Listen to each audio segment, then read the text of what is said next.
โฮลีบ้านเฮาของเดิมเก่าแต่บูหานาการก้องประสานเสียงละนาดของวงดังก้องส่งเสียงคุยเสียงแคนดังก้องส่งเสียงคุยเสียงแคน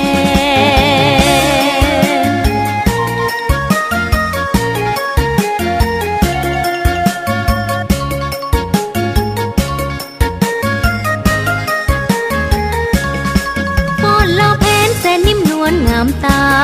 ป้อนจำป่าเจ้าโสภาสดใสอยู่แดนใดหัวใจบ่ลืมแสนซาบซึ้งดังเสียงกองแม่เอ๋ยแสนซาบซึ้งดังเสียงกองแม่เอ๋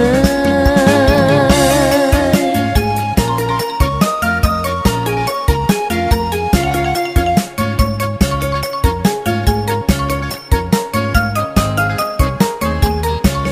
อยู่ไสเดจะเหมือนบ้านเฮาอยู่บ้านเฮามีความหักใคร่สนุกหัวใจในหอยยิ้มไมตรี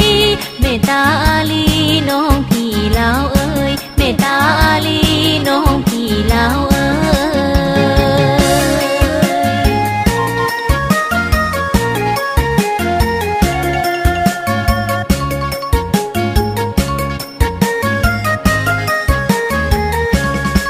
จะอยู่ไสอยู่ใกล้หรือไกลอยู่แดนใดยังคิดฮอดบ้านเฮาเสียงแค้นเจ้าลาวเอ้ยเข้าไปเฮาห่วมใจลาวเข้าเหนียวเสียงแคนเฮาห่วมใจลาวเข้าเหนียวเสียงแคน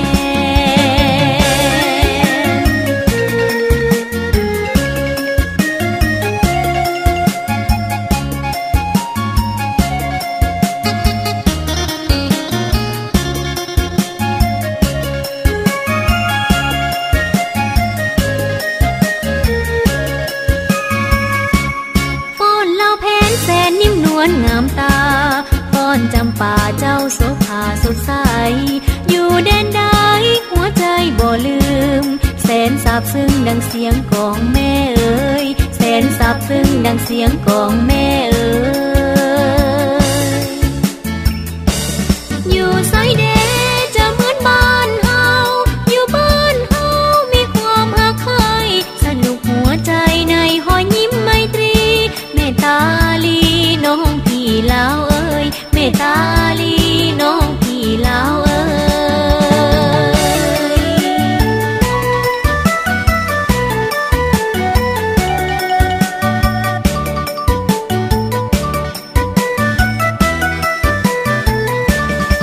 จะอยู่ไสอยู่ใกล้หรือไกลอยู่แดนใดยังคิดฮอดบ้านเฮาเสียงแค้นเจ้าลาวเอ๋ยเข้าไปเฮาห่วมใจลาวเข้าเหนียวเสียงแคนเฮาห่วมใจลาวเข้าเหนียวเสียง